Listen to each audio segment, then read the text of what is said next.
I got out and walked to where you are. Hello, old friend. Hello, old friend. It's really good to see you once again. Hello, old friend. Hello, old friend. Really good to see you once again.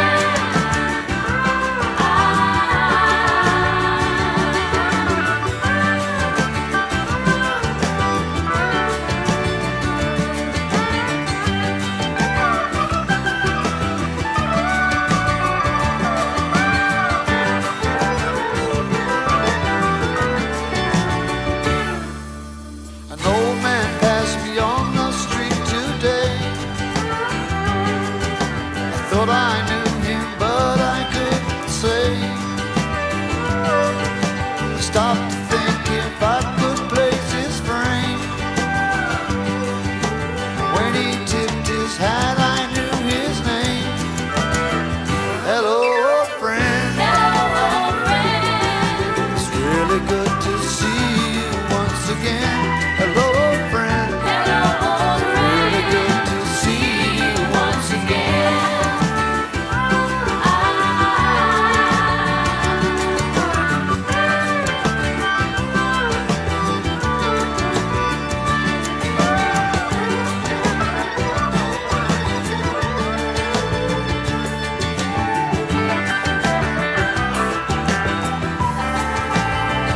Hello, old friend. Hello, old friend.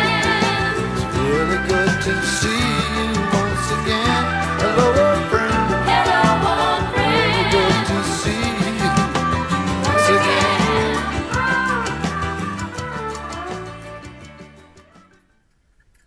Engine 2 arrived on scene to a local business to report of a possible structure fire. We arrived on scene, we found a large pizza commercial oven with a fire down below. We had some issues with getting some access, so it took both companies and a little bit of time to actually mitigate the hazard.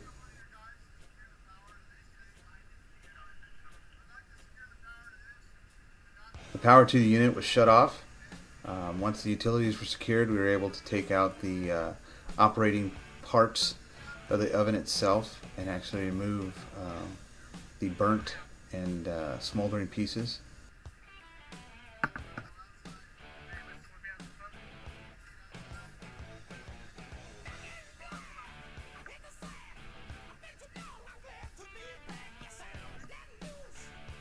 One thing I'd like to note is that the employees of the facility, once they discovered the fire, they actually evacuated the business, but upon evacuation, they attempted to extinguish the fire using a dry chemical extinguisher per their business protocols, and they were quite successful.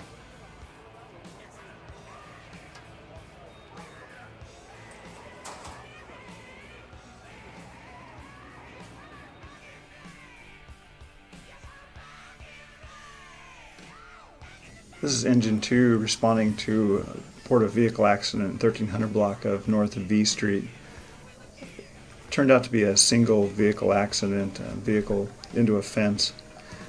As you can see, the vehicle jumped the curb, narrowly missing a couple of trees, and then ended up resting against a fence. The substantial build of the fence and the cable that runs along it prevented the vehicle from going over the side and into the drainage ditch.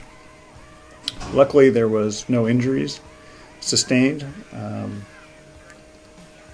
Standard procedure for us on vehicle accidents is to disconnect the battery after the collision. It's an effort to prevent an inadvertent airbag deployment and also reduce any ignition sources that might cause a fire later on.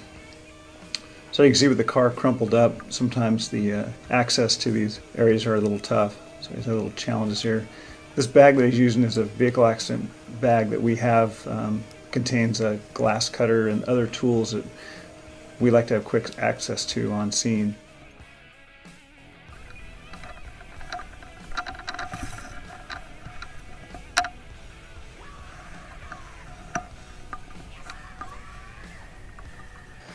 On September 4th, approximately 1800, Engine 2 was dispatched for a report of a vehicle accident.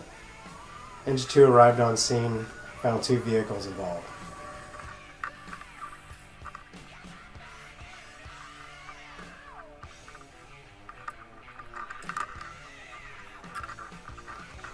Engine 2 was advised by AMR that it was non-injury and there were no patients.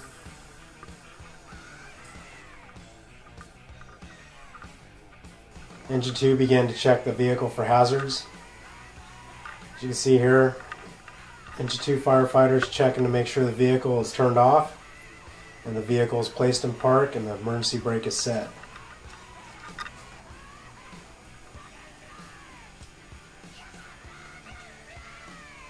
Here firefighters are putting down absorbent to clean up antifreeze and oil transmission fluids. These are hazards to the environment and we want to get them cleaned up as quick as possible.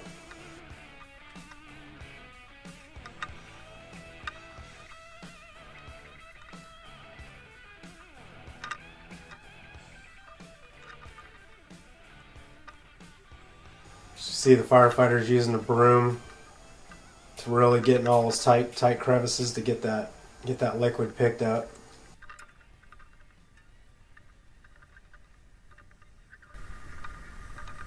Here the firefighters are placing more material down.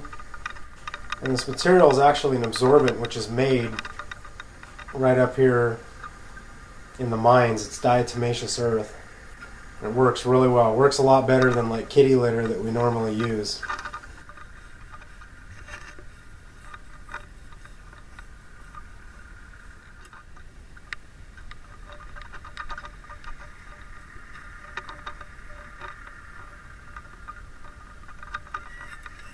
Here the firefighters are putting their equipment away.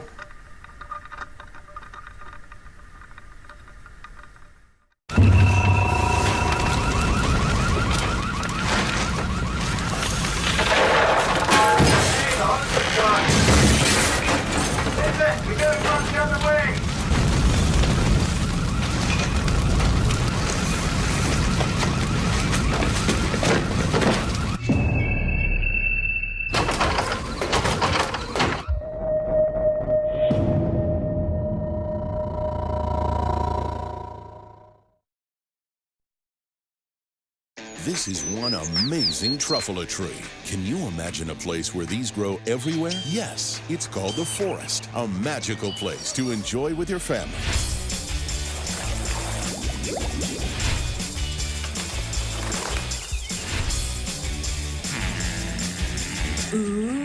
So discover the forest and explore all the wonder that's there. Visit discovertheforest.org to find a forest near you.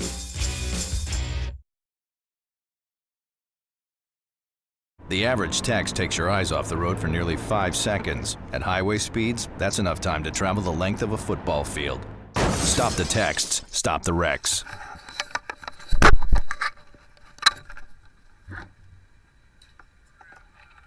On October 11th at approximately 2:45 in the morning, Engine 2 responded to a mutual aid request with Santa Maria Fire. Engine 2 arrived on scene and reported to staging. As you can see in the helmet cam, there's extensive fire damage to the building to the left.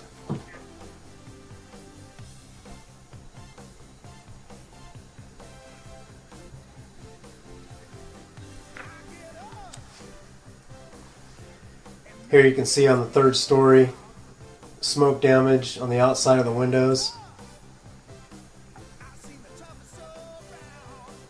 And right here, this firefighter that's walking away from us just came and got our accountability tags. We have accountability tags which they keep on a board, has all our names. That way if something happens while we're interior, they know exactly who's inside and who's not inside. And then that way they can get par. Here you just saw us interact with the battalion chief from Santa Maria Fire, and he was giving us our assignments. Firefighters are getting the tools to do the job that we need to do, which is going to be overhaul. We were assigned to go to the 2nd floor and begin to pull ceiling and start pulling the walls to look for any hidden fires in the building. Here, firefighters are expediting back to the staging area with the tools.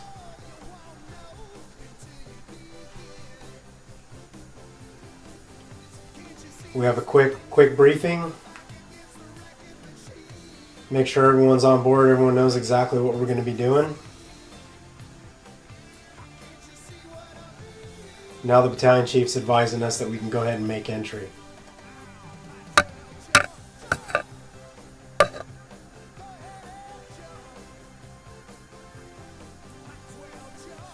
Now from the outside it doesn't look like there's any fire or hazards, but in reality there's a huge hazard in this structure. One is structural integrity, the other is carbon monoxide. So here you see us putting on our face masks, which will protect our respiratory systems. This is looking around the first floor. As you can tell, heavy fire and smoke damage within the structure.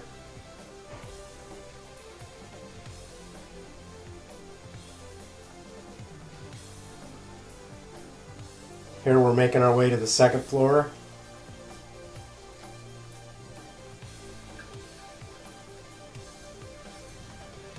Once we arrived on the second floor, we made contact with Division 2, who gave us our area to work in.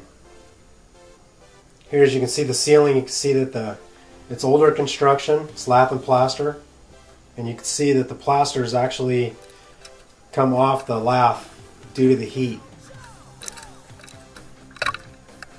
Here firefighters are punching through the lath, and what we're doing here is we're actually looking for any hidden fires up in the subfloor space in the ceiling.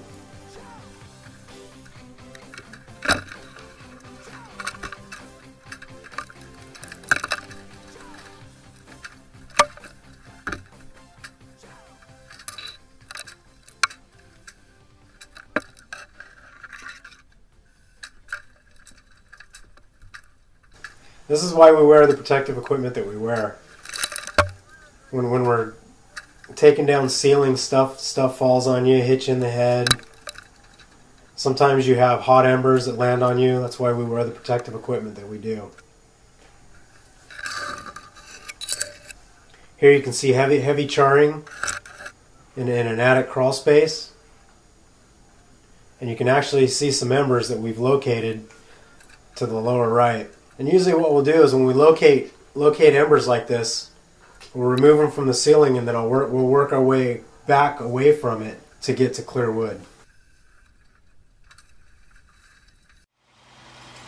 Engine 2 responded to a brush fire to the rear of a local business. Upon arrival, we found about a 20 by 20 spot of heavy brush and light grass. What appeared to be a warming fire. This area has been frequented by transients, and we tend to have some warming fires that tend to get out of control. We showed up on scene and actually had to do a lot of overhaul to confirm that the fire was out and that there was no further spread.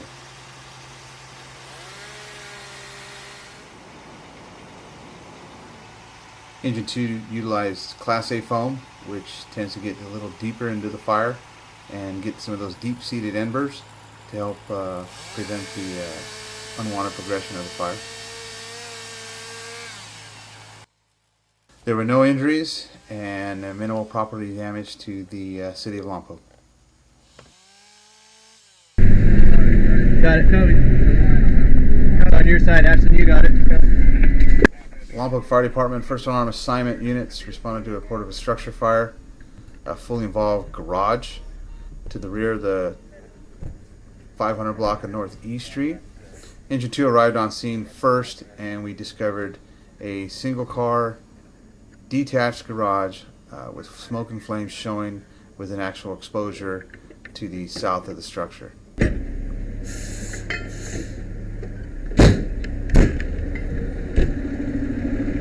Engine 2 firefighters pulled the engine 3/4 attack line to prepare for exposure. Engine 1's crew was called in to assist with exposure and fire attack.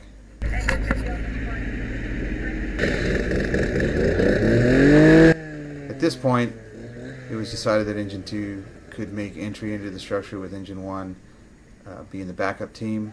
Engine 2 at this time, firefighters made entry into the structure and actually began the extinguishment process.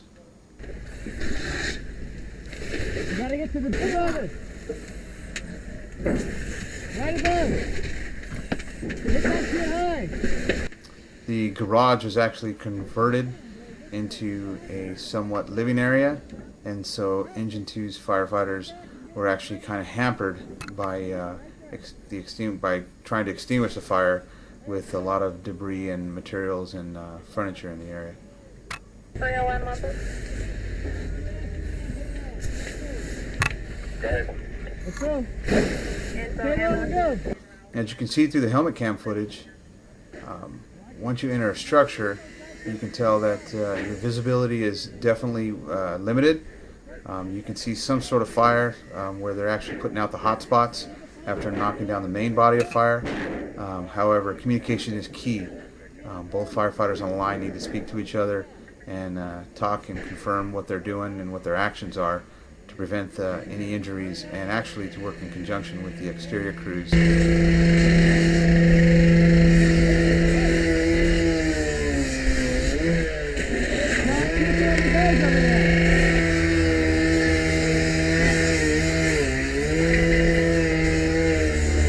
At this time, it was determined that we needed to open up the roll-up garage, which is an aluminum roll-up, just a standard garage door. So Engine 1's crew was assigned to perform forcible entry and actually remove the garage door.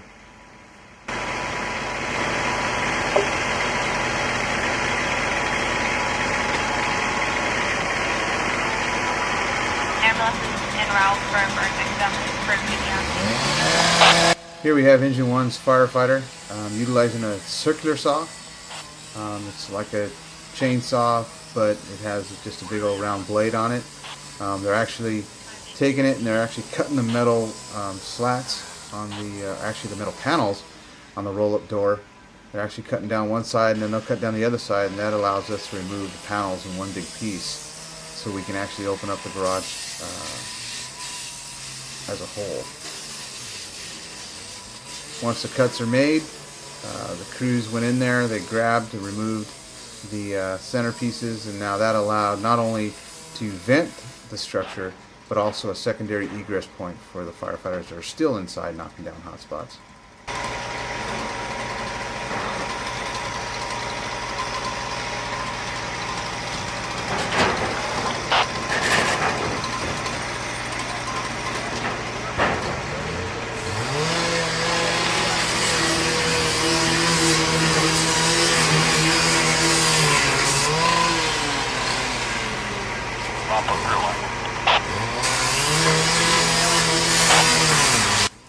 The overhaul process on this structure proved to be quite difficult in that the actual garage was built in the late 50s or early 60s, and it utilized a shake roof.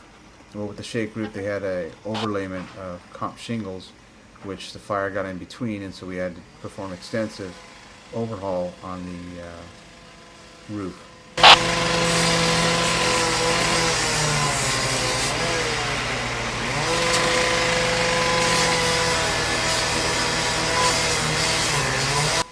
Again, using a helmet cam, you can see that both firefighters are in the structure as a team, still knocking down hot spots, full protective gear, to protect themselves and their backup team. Behind over here.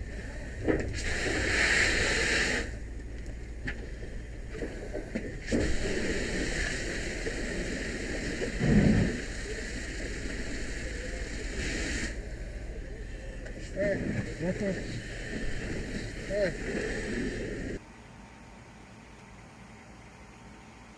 As you can see, and as I stated before, the knockdown process is fairly quick.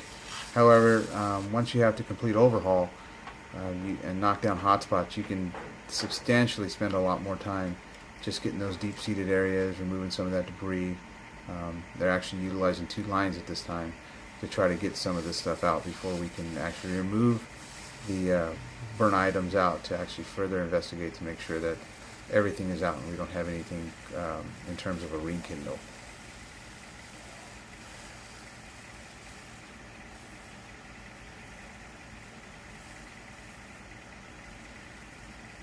As I stated before about the roof, the shake shingles with the comp overlay, here we have Engine 1's crew trying to cool down the eaves and actually extinguish a good portion of it with little success at this point.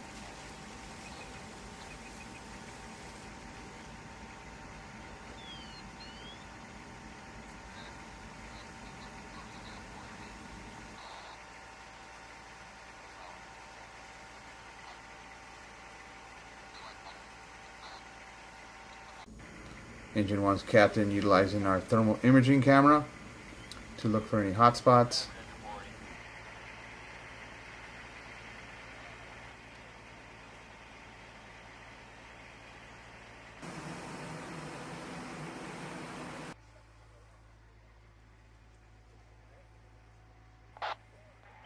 As you can see, our personnel still in protective gear, on air to protect themselves, even in the mop-up stage.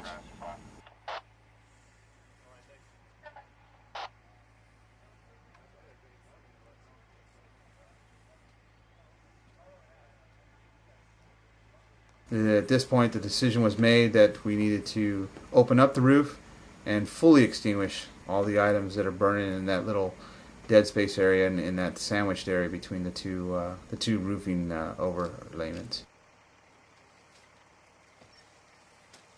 The fire captain usually briefs the fire investigator on the situation and the chain of events, and from that point he takes the investigation over.